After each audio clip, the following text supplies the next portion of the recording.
हर शख्स को पॉलिटिक्स का इख्तियार है, कोई भी पार्टी करे सियासत, हमें कोई वो नहीं। हम तो कहते हैं जी हेल्दी कंपटीशन होना चाहिए, वन साइडेड गेम में हमें मज़ा नहीं आता। इलेक्शन वक्त पे होंगे इंशाल्लाह।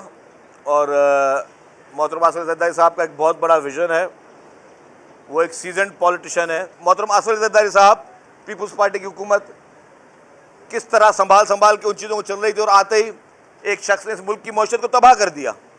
वो शख्स जो 3.5 साल ज़बरदस्ती इक़्तिदार पर बैठा रहा, वो शख्स उसने पूरी कौम को गलत राह पे लगाया, नौजवानों को गलत राह पे लगाया, जिसके नतीजे आप खुद देख रहे हैं।